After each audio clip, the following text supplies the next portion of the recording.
Oh hey there, belterlowda, it's the man from Mars here, ringing in the new year with another review for Season 5 of The Expanse. We're halfway through the season now and we've got another great episode to talk about. Hope everyone's been having a great week / Christmas / New Year. I know I have, hence I'm late again. But I can proudly say that I've already started doing my due diligence this year as a screaming firehawk and have introduced a friend of mine to the show with the prospect of reading the books once Season 6 is finished. I really wish I'd been taking notes and not just enjoying the show, because fuck me, there were so many setups that pay off seasons later, way more than I remembered, and it's just a testament to the quality of the writing, and you know how I like to rave about the quality of the writing. Just quickly, I want to give an update / correction of what I spoke about in my Expanse news video. So the other day or week or whichever, you know, time is a flat circle and all that, Oliver Meehan and James VD Bosch in the comments pointed out to me, which I basically confirmed for myself. Not sure how I missed it, I feel like a fucking idiot. They pointed out to me that the show actually hasn't been cancelled, so to speak, but put on a pause after Season 6, and that the writers planned for a 6-season arc of the show with an open future for what might come next. That's A, great news of course for all of us, and B, why I never really wanted to cover headlines on my channel, because I tried it once and I fucked up. And if I ever do try it again, I'll be sure to put more effort into my investigations. Anyway, let's get into the review. Episode 5 starts with a drummer scene as her small fleet burns through the system. Well, I say burn, but they aren't moving that fast, or they'd all be strapped in unless I've misunderstood G-Force and how it works in The Expanse. She and her crew are watching the news feeds of Marco's attacks. Drummer was absent from the previous episode, and given the events that unfolded last week, I think she was the best character to open with, since she will have a lot on her mind. Not only, I imagine, does she feel responsible for the destruction on Earth, but now she has lost 2 of her close friends. First Ashford and now Fred Johnson, who she fell out with last they spoke. All of which in her mind comes down to her decision to free Marco last season. She gets a call from Oksana piloting another ship. She knows how Kamina will be feeling right now and tries to reach through to her and let her know that it's not her fault. If it wasn't Marco, it would have been someone else, but Drummer is focused on Marco. Drummer continues to show what a caring person she really is as she brings up the fact that Naomi is going to be devastated, and rightly so. Oksana says they should dock and be together during this moment, and Drummer agrees. But then Oksana sees a message from Marco appear on her screen before it is automatically forwarded to Drummer's hand terminal. The message proposes a meeting to discuss the future of their faction and the belt. After they have docked, Drummer's crew gather round to discuss what to do next and react to the wake left by Marco. They are just as shocked as anyone else, although of course less devastated due to the fact that in some form this is a win for Belters. Apparently Belters were dancing on Ceres and Pallas, and one crew member says she refuses to believe that her people would be so heartless. Berthold points out that the Inners will blindly believe it, because, you know, Belters are all the same to them. But people like Kamina Drummer know this generalised racism is misplaced. Joseph says that the Inners will retaliate by putting all stations on high alert and restricting traffic, making business harder for them. Oksana points out that it ain't about business anymore, that all Belters will have to answer for Marco's deeds now, as if Belters didn't already have it hard enough. Sergei, I'm going to stick to Sergei I think, Sergei proposes that it was inevitable, and Drummer finally chimes in that Fred Johnson didn't believe it was, and i.e. so does she. Or neither does she. Joseph tries to comfort her by saying Fred Johnson was a good man, for an Urter, and Drummer shuts that shit down immediately by saying he was a good man, period, and he fucking was, don't ever doubt that. And his death should probably define the rest of Drummer's arc and characterization this season. You know, as far as I'm concerned, she and Fred saved each other, taught each other and gave each other purpose. Drummer was of course there with Anderson Dawes when they found Fred and offered to turn his life around, and over the next 10 years she remained close to him and chose his side over Dawes when it came to it. She didn't always agree with his decisions, but trusted him enough to believe that he was always right, or at least trying to do the right thing, hence her heartbreak when Fred's actions last season led to the death of Belters aboard the Pazuza.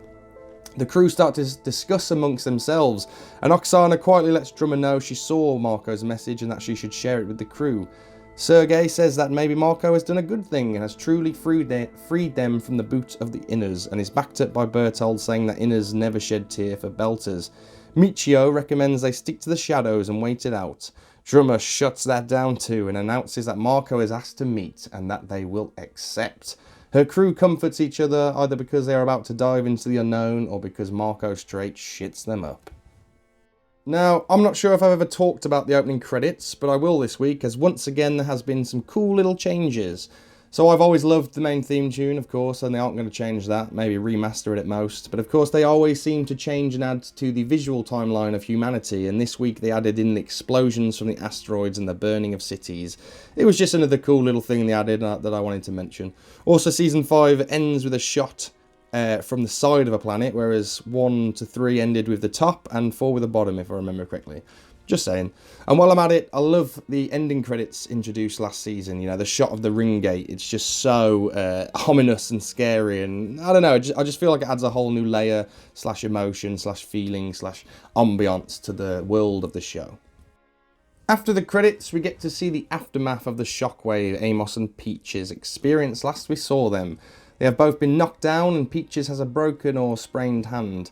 There is still some emergency power. Amoss helps her up and tries to make a splint. Amoss tells her about the meteor in Africa, unaware that a second and third have hit since then.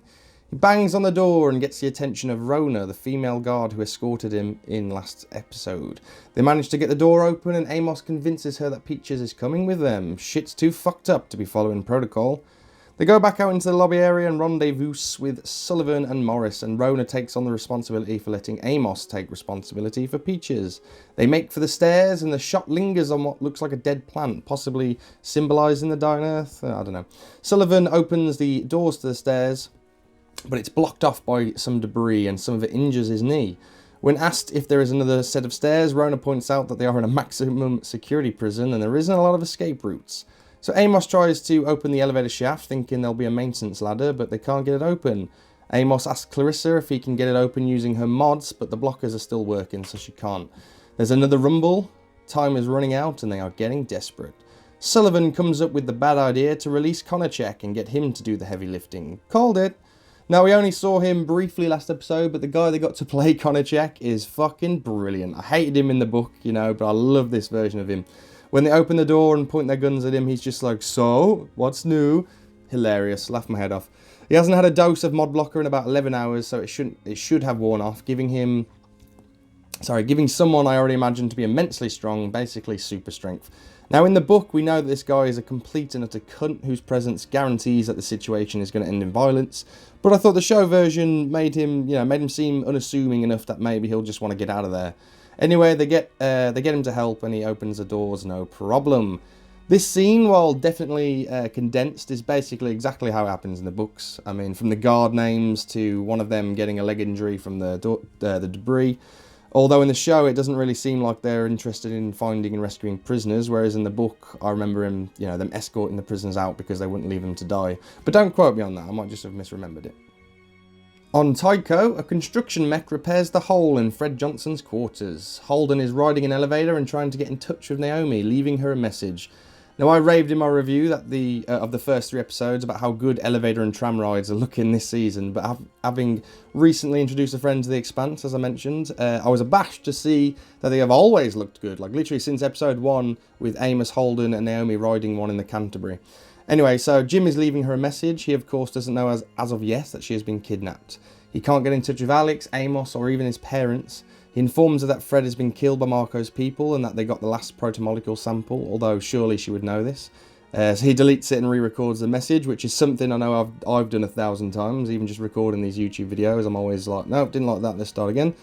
Holden finds Bull chastising Laveau, and when he looks upon Sakai in her cell, sees she has been beaten. Can you blame him, really? But to me, the whole point is to not sink to your enemy's level. That's why I love and empathise with the Belt, but hate the Free Navy. Holden and Bull play good cop, bad cop, with Sakai, who is just an unmovable bitch, full of such antagonism and revulsion. And don't get me wrong, fair play to her, because she gives them nothing. Just tells them that they will see what happens next. Holden doesn't understand and thinks she has had a good life. She ain't some poor rock hopper barely scraping by, and she throws that shit in his face. Working on an Earther station for a bunch of Earthers is hardly a life befitting of a belter. At least a lot less than they deserve. Holden then gets a message from Monica, who managed to capture the Zemaya's flight path with her eye. Called it! Holden says it's time to take the Rossi out on a hunt, and Sakai tries to enjoy the dramatic irony, but of course that's unknown to show watchers at this point. Back in the pit, Amos is struggling to get the next set of elevator doors open. He refers to Konachek as tiny, because of course Amoss does.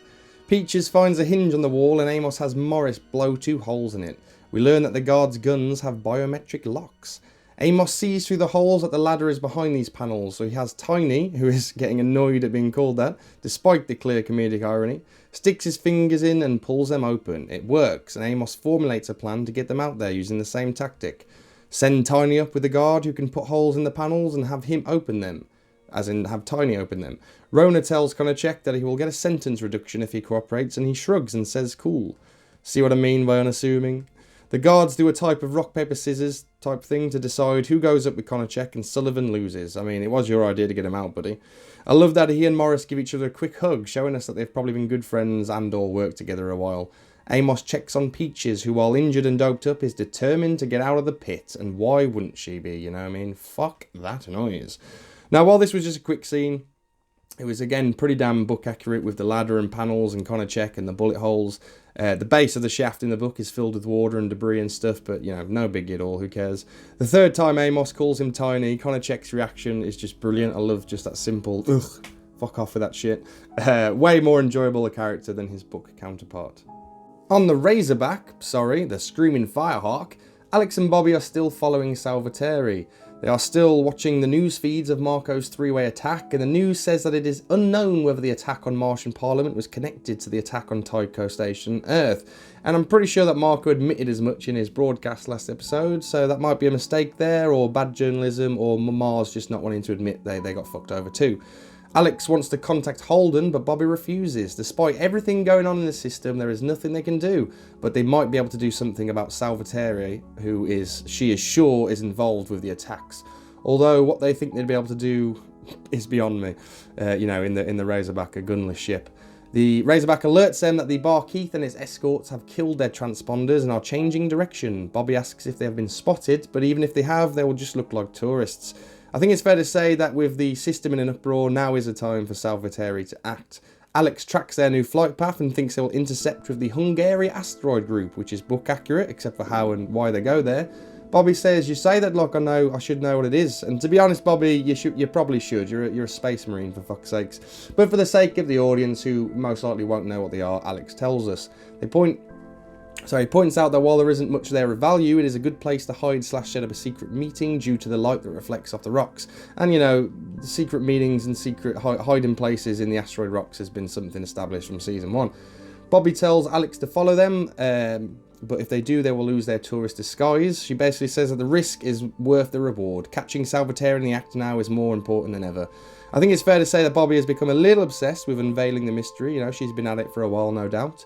She reckons if they get into any trouble, the Razorback will be able to outrun it. Alex concedes, but at least takes the long route so that they can keep as much cover with the rocks as they can, you know, using them to block their line of sight.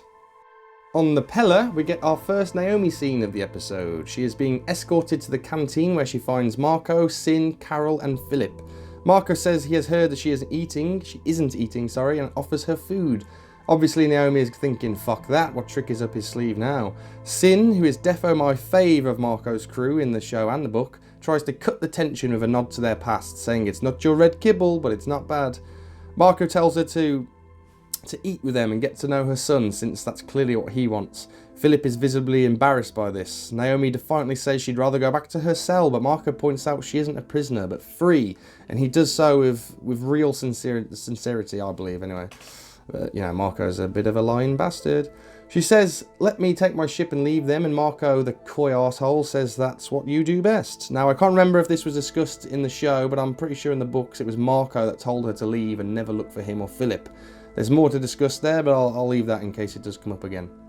Marco points out that she gave the Chetzamoka to Philip and he doesn't want to give it back. He's being a real twat, totally unnecessary, so she storms off. After she leaves, Carol, who can of course go fuck herself, questions Marco, letting Naomi wander around. There is no way for her to go, he responds, before angrily throwing his food down and saying, bin this Martian shit.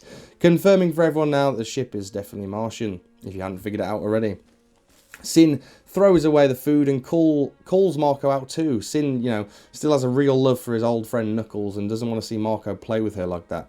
Sin and Carol leave so Philip and Marco can have a one-to-one. Which is the first time we've seen this happen, right? I think it's the first time we've seen Marco and Philip have a one-to-one like that. So that's awesome. Understanding their relationship is absolutely vital to the story.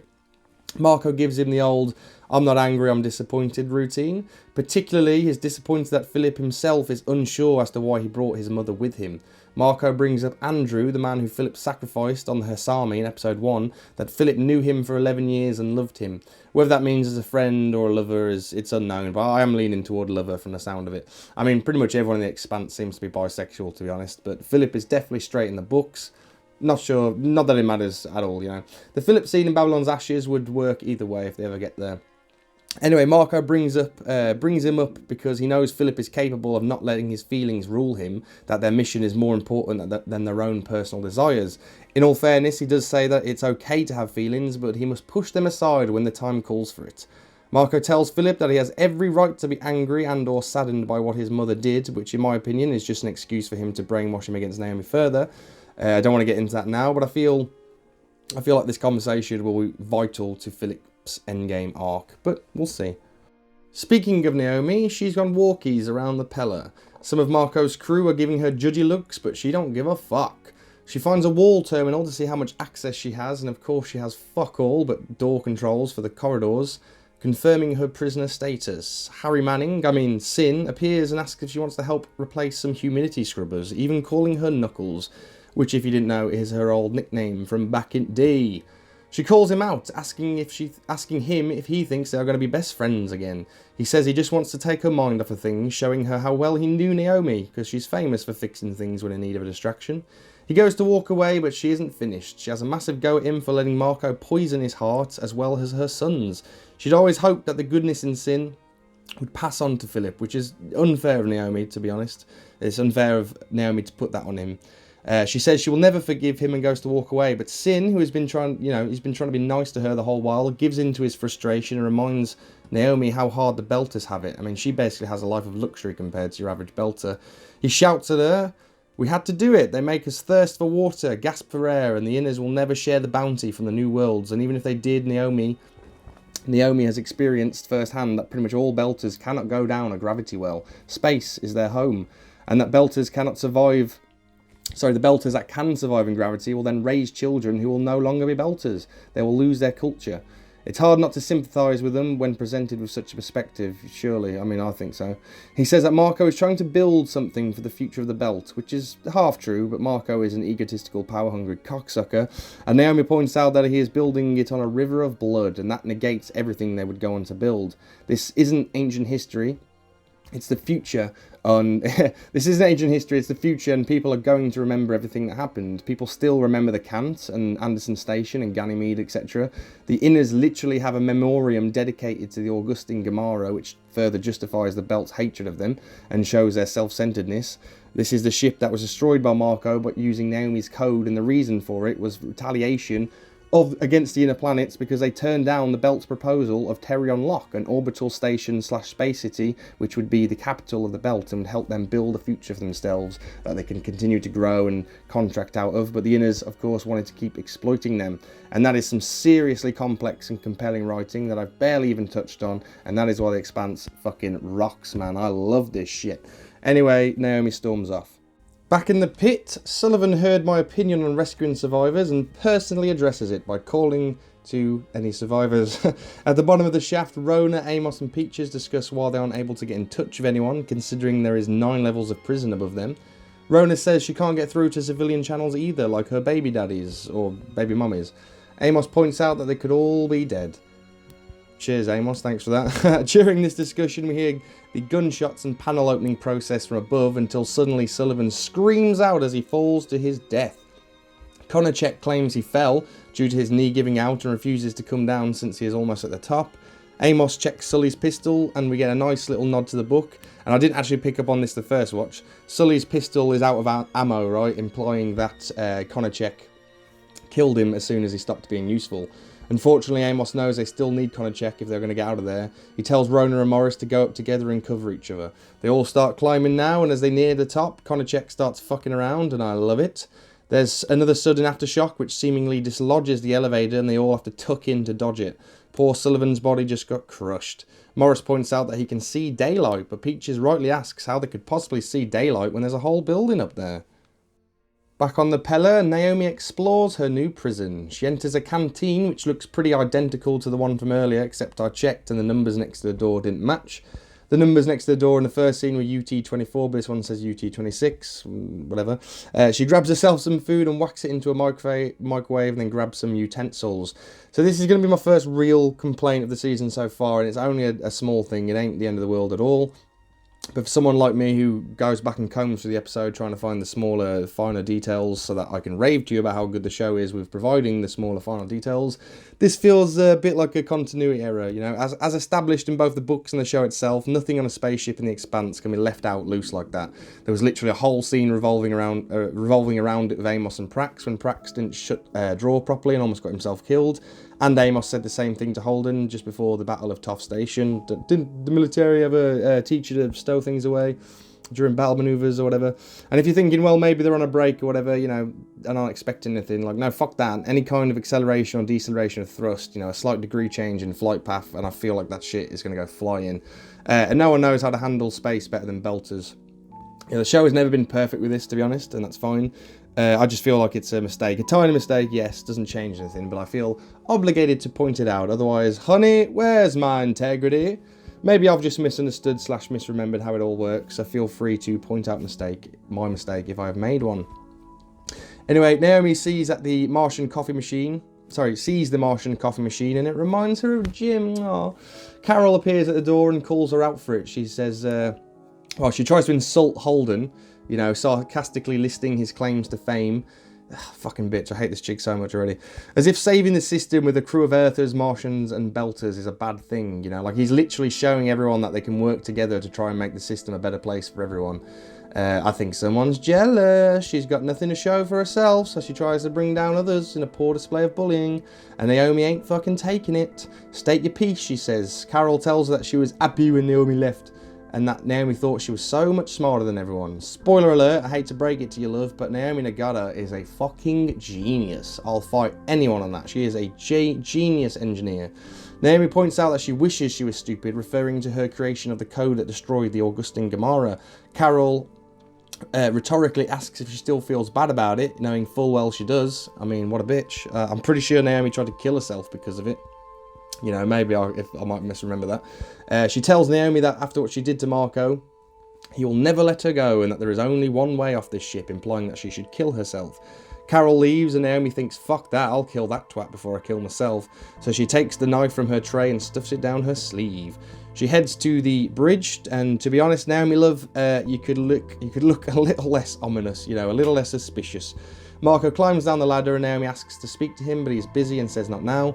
She follows him around the bridge, sliding out the knife as she approaches him from behind, but suddenly Philip grabs her and drags her out. We are busy, you have no business here, he says as she sheaves her blade.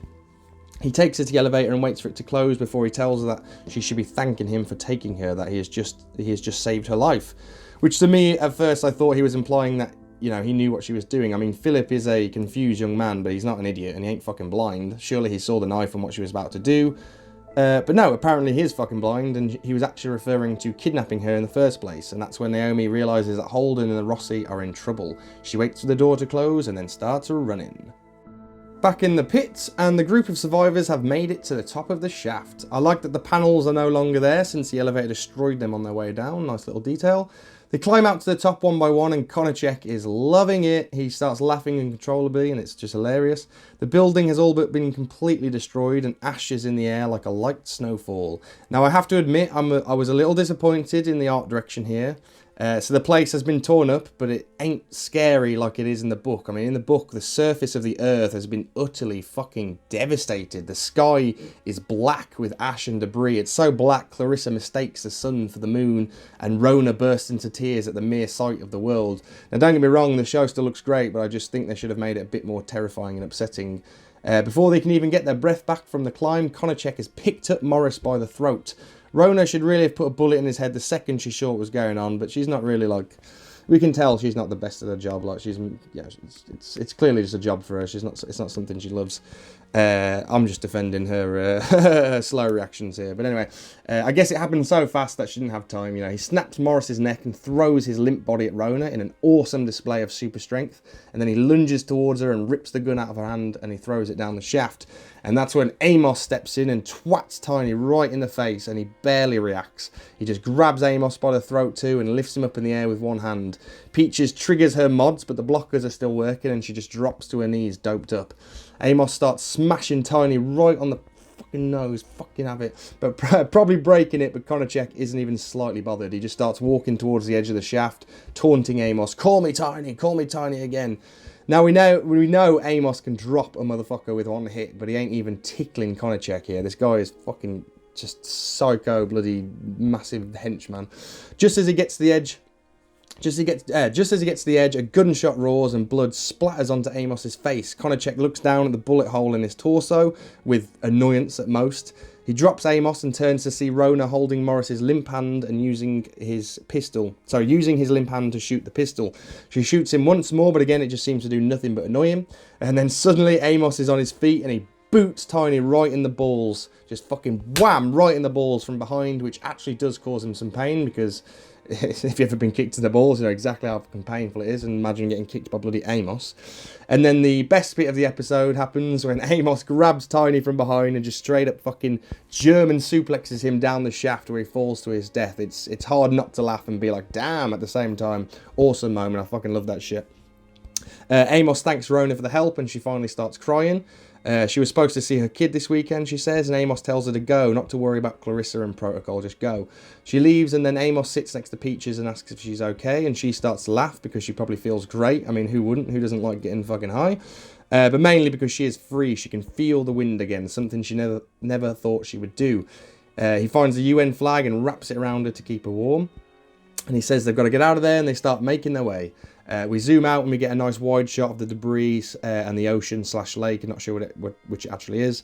And this was just a really great end to the Amoss and Clarissa scenes this episode, and to the end of the pit storyline. I really, really enjoyed the guy who played Konachek, as I said, and I loved seeing his death even more. It was fucking awesome. And now Amoss and Peach's adventure can really begin. Back on Tycho, Holden, Bull and Laveau and some others board the Rocinante. Holden is having to get used to a new crew, although he seems to work well with Bull and Laveau already. Holden and Bull are looking over the Zemea's flight path. Bull has every free scope on Tycho scanning the flight path, but there is still no contact, so it must have gone dark. Bull says that this is a waste of their head start, and as soon as they fire up the drive, they will be spotted. Holden says as soon as they do, they're going to run the fuckers down, and Bull is like, fuck yeah. It's all very manly. Then Holden asks which of the new crew is the pilot, and Bull is like, it's me, Austin, it was me all along. And, you know, maybe that's how they replace Alex next season with Bull, which isn't a bad shout, I don't think. Cut to the Pella, and Naomi approaches Sin, who is changing the scrubbers, as he said he would. Naomi's motivation in this scene is to find out if the Rossi has been booby-trapped, and if so, warn Holden. So she plays into the fantasy that Sin has of them working together again and getting along. She helps him with the scrubber and then even hands him some tools as he needs them. Sin tries to connect with her about Philip and tells her that earlier when he said he couldn't have his ship, she couldn't have his ship. He wasn't trying to punish her, he was, and she cuts him off and says she understands that he was trying to prove his loyalty. Sin shakes his head and says don't decide his reasons for him, as she doesn't yet know the boy. In case you didn't understand, Philip doesn't want her to leave, obviously. He wants to get to know her, even though he hates her. The Rossi's temporary new crew are doing systems checks, strapping themselves in and preparing to launch. They haven't started the reactor cycle yet. It's impending, which is a system Naomi's code messes with. Naomi opens up to Sin. Sorry, just in case I didn't mention, the two scenes of the Rossi and Naomi and Sin are obviously intercut together.